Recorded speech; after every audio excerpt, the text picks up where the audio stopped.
Hello everyone. Today's we are going to start a new chapter that is natural resources. Resources क्या होता है? कोई भी things that is very useful for us is called as resources. Resources it means like air, water, soil जो हमारे लिए important है. ये तीन चीज़ हैं जो हमारे लिए most important है. Like जैसे कि air है. एयर में गैसेस प्रेजेंट हैं.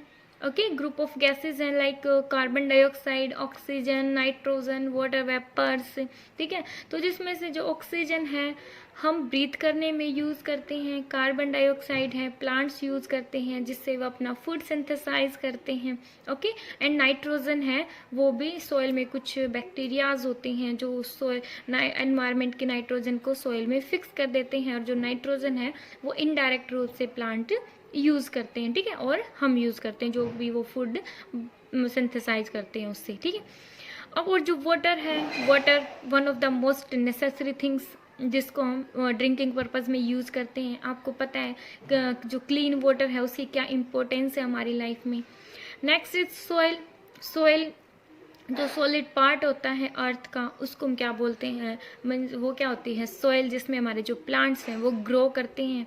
ठीक है, तो अगर प्लांट ही नहीं होंगे तो फूड है हम फूड कहाँ से प्राप्त करेंगे. ठीक है, तो डायरेक्टली और इनडायरेक्टली है हम इन तीन चीज़ों पे डिपेंड करते हैं. ओके, तो ये क्या है हमारी, फॉर एग्जांपल ये हमारी अर्थ है. ठीक है, ये क्या हमारी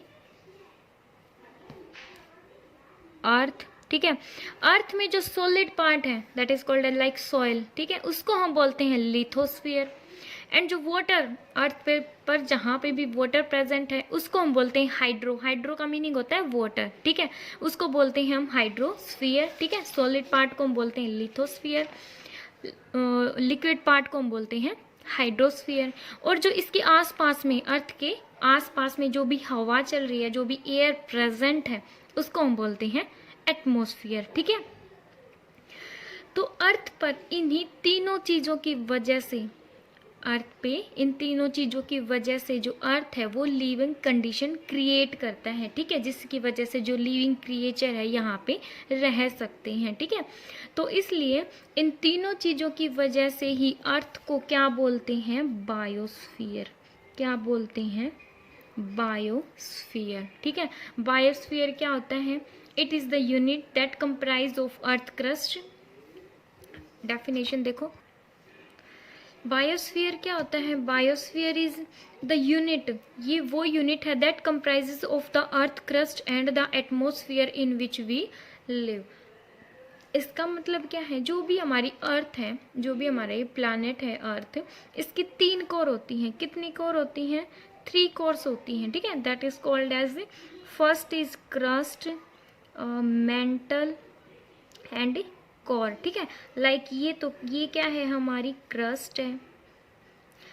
इससे सेकंड नंबर पे क्या है, मेंटल, और सबसे अंदर क्या है, कोर. ठीक है, तो जो बायोस्फीयर में अर्थ की जो क्रस्ट है और जो एटमॉस्फेयर जहाँ हम रहते हैं, ठीक है, वो इंक्लूड होता है बायोस्फीयर में. ठीक है, क्या क्या इंक्लूड होता है, अर्थ की क्रस्ट जो अपर वाली लेयर है और जो एटमॉस्फेयर. ठीक है, जिसकी वजह से हम सर्वाइव, जिसमें एयर प्रेजेंट है.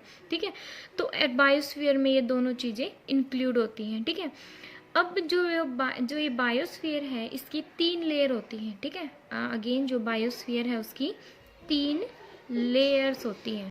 कितनी लेयर होती है, 3 लेयर जो हमने यहाँ पे पढ़ी थी. ठीक है, फर्स्ट इज जो सॉलिड लेयर होती है लाइक लिथोस्फीयर. ठीक है, वाटर है जैसे कि जो हाइड्रोस्फीयर बोलते हैं, और जो एक होती है atmosphere, the air which surround us. ठीक है, जो भी वाटर बॉडीज़ हैं वो कहाँ रहती हैं, हाइड्रोस्फीयर मीन्स जो लिक्विड पार्ट है उसमें स्टे करती हैं. ओके, अब हम एक एक करके जो एयर है, वाटर है, सॉइल है, इनको डिटेल में पढ़ते हैं. तो बच्चे जो भी ये नेचुरल रिसोर्सेज हैं, फर्स्ट जो एयर है हम उसको डिटेल में पढ़ते हैं. एयर है, एयर के अंदर क्या क्या प्रेजेंट होता है, बहुत सारी गैसेस प्रेजेंट होती हैं like oxygen, nitrogen, carbon dioxide, water vapours. ठीक है।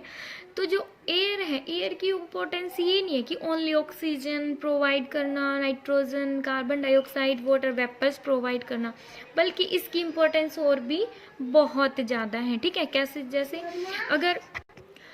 जैसे कि जो मून है, मून पे एटमॉस्फेयर नहीं है, मून पे एटमॉस्फेयर नहीं है। अगर हम किसी वजह से वहाँ पे एटमॉस्फेयर में क्या होती है? ऑक्सीजन। तो अगर हम किसी वजह से वहाँ पे ऑक्सीजन की जो व्यवस्था है वो कर दें, तो भी वहाँ पे जीवन संभव नहीं हो सकता, ठीक है। हम रह ही नहीं सकते वहाँ पे। क्यों? बिकॉज जो एयर है ओनली ऑक्सीजन या कार्बन डाइऑक्साइड मीन्स जो भी बेसिक गैसेज हैं वही देने का काम नहीं करती। इससे except this thing air behave like a heat regulator. Air इन चीज़ों के अलावा, जो बेसिक नीड्स को पूरा करने के जो अलावा जो एयर है वो बिहेव करती है, air behave like a heat या थर्मल रेगुलेटर। किसकी तरह बिहेव करती है? थर्मल रेगुलेटर की तरह बिहेव करती है, ठीक है। कैसे? जैसे कि जो अर्थ है, अर्थ पे जो टेम्परेचर है, आपको पता है डे टाइम में अर्थ का टेम्परेचर ज़्यादा हो जाता है और नाइट टाइम में जो अर्थ का टेम्परेचर है वो थोड़ा सा कम हो जाता है, ठीक है। लेकिन इतना ज़्यादा वेरिएशन नहीं आता, ओके। इतना ज़्यादा वेरिएशन, इतना ज़्यादा जो डिफरेंस है डे और नाइट के टेम्परेचर में इतना ज़्यादा नहीं होता, ठीक है।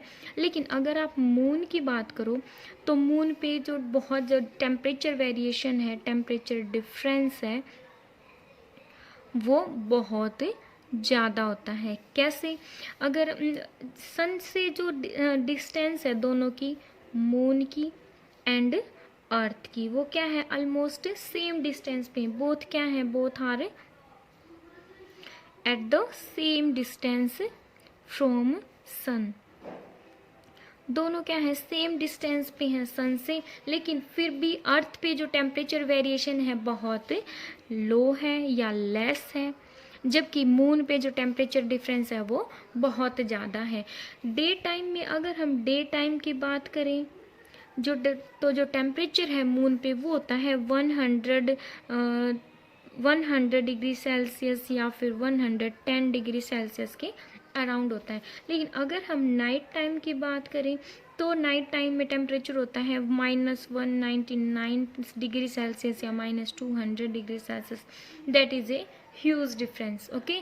तो यहाँ पे टेम्परेचर वेरिएशन बहुत ज़्यादा है, जिसकी वजह से हम यहाँ पे रह नहीं सकते। इट मीन्स अगर किसी भी तरह से अगर हमने ऑक्सीजन भी प्रोवाइड करा दी, फिर भी यहाँ पे टेम्परेचर वेरिएशन इतना ज़्यादा है कि हम वहाँ पे अलाइव नहीं रह सकते, ठीक है।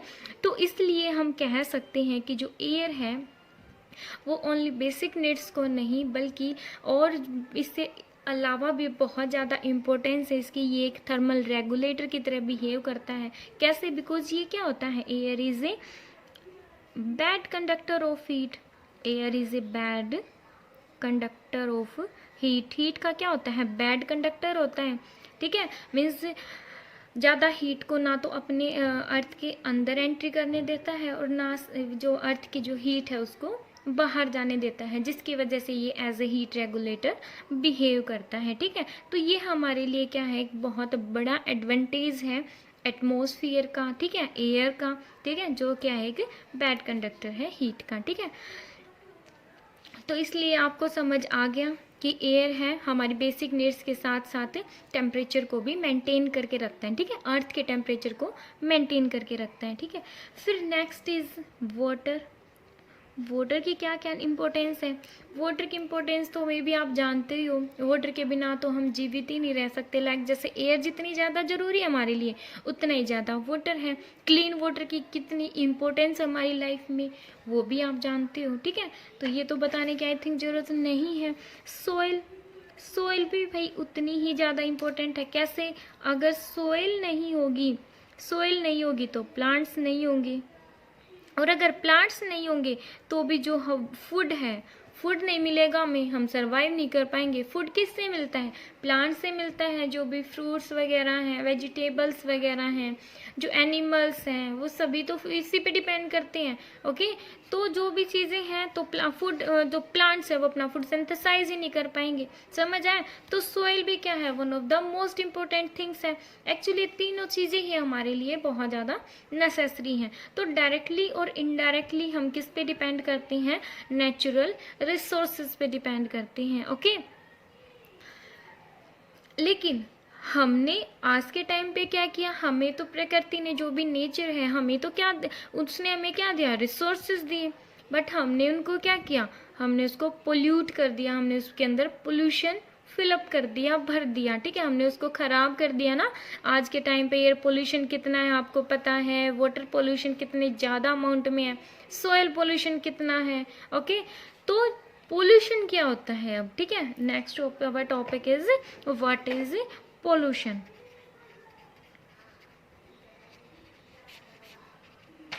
पोल्यूशन क्या होता है, कोई भी अनडिजायरेबल चेंज होते हैं किसी भी रिसोर्सेज में, उसको हम क्या बोलते हैं, पोल्यूशन। डेफिनेशन देखो, कोई भी अनडिजायरेबल चेंजेस हैं जो हम नहीं चाहते वो किस में हो जाए, नेचर में। इट मीन्स किसी भी जो भी नेचुरल रिसोर्सेज हमें मिलते हैं उसके अंदर कोई भी अनडिजायरेबल चेंज होगा, उसको हम क्या बोलते हैं, पोल्यूशन बोलते हैं। ठीक है, लाइक किसी को अगर अनडिजायरेबल चेंज हो एयर के अंदर तो हम उसको बोलेंगे एयर पोल्यूशन। वाटर के अंदर हो, ठीक है, उसको हम बोलेंगे वाटर मीन्स, जैसे कि सोइल में हो, ठीक है, सोइल की वाटर में हो तो हम उसको क्या बोलेंगे, एयर पोल्यूशन। ठीक है, वाटर में हो तो उसको बोलेंगे हम वाटर पोल्यूशन।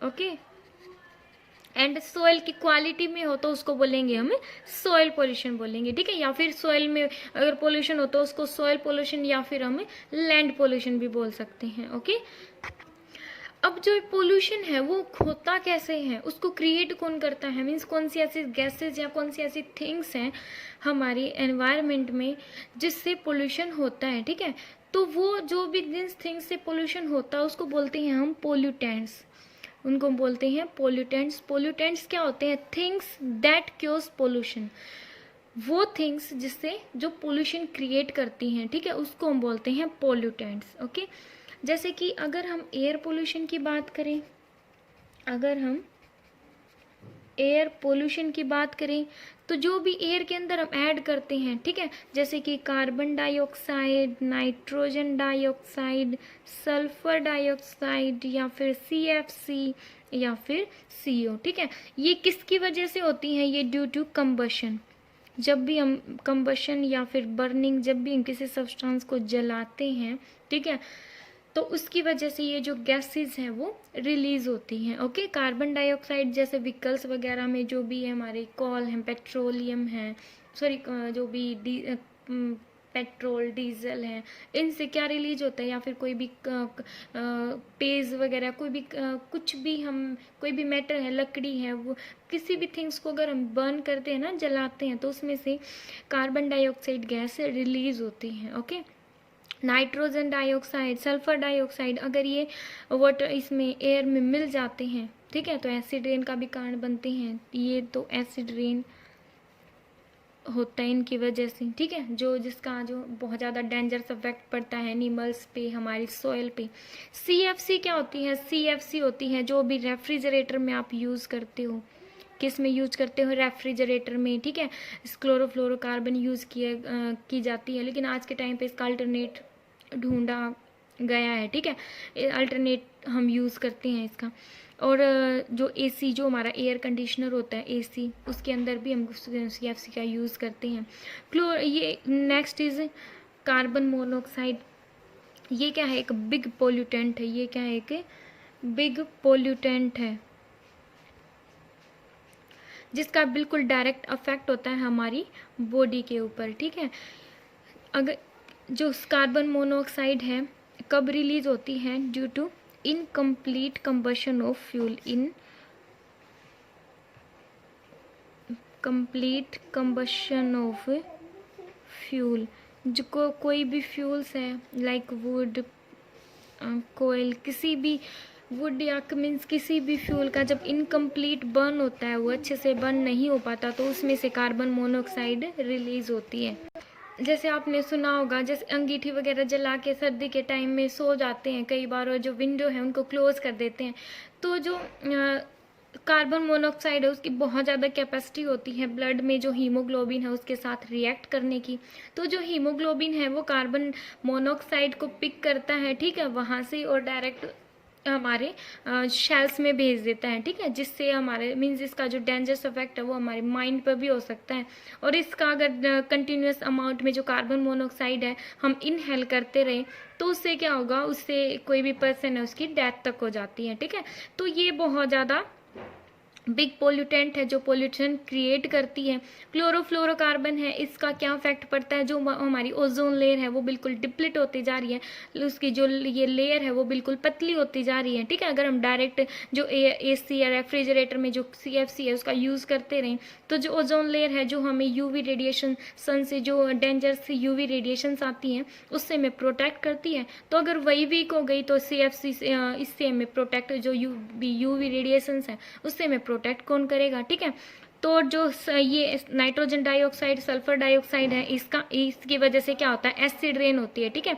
जो भी हमारा रेनफॉल होती है ना बारिश में, जो ये जो गैसेज हैं वो रिएक्ट कर जाती हैं, ठीक है, उससे, और उसमें वाटर होता है और उससे नाइट्रिक, ये जो नाइट्रोजन डाइऑक्साइड है वो तो नाइट्रिक एसिड बना लेती है, और जो ये सल्फर डाइऑक्साइड है वो सल्फ्यूरिक एसिड बना लेती है, ठीक है।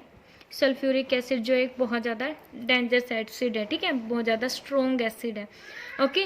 और जो कार्बन डाइऑक्साइड है ये तो आपको पता ही है बहुत ज़्यादा डेंजरस है। अगर कार्बन डाइऑक्साइड का जो ये क्यों इतनी ज़्यादा हानिकारक है हमारे लिए, ये हम नेक्स्ट पढ़ेंगे। ये एक ग्रीन हाउस गैस है, ग्लोबल वार्मिंग का कारण भी यही है, ठीक है, जिसकी वजह से सीजनल जो वेरिएशंस आते हैं, कभी जिस टाइम पे बारिश होनी चाहिए उस टाइम पे होती नहीं, और जिस टाइम पे नहीं होनी चाहिए, जिस टाइम पे एक फार्मर को बारिश की जरूरत होती है उस टाइम पे वो आती नहीं है, ठीक है। तो ये जो सीजनेबल वेरिएशंस हैं वो किसकी वजह से आते हैं, ड्यू टू कार्बन डाइऑक्साइड, ठीक है। अगर ज़्यादा अमाउंट में कार्बन डाइऑक्साइड पहुंच गई हमारी एनवायरनमेंट में तो उससे जो अर्थ की जो कोर है उसका जो टेम्परेचर है वो भी कभी ज़्यादा हो जाता है, कभी कम हो जाता है, ठीक है।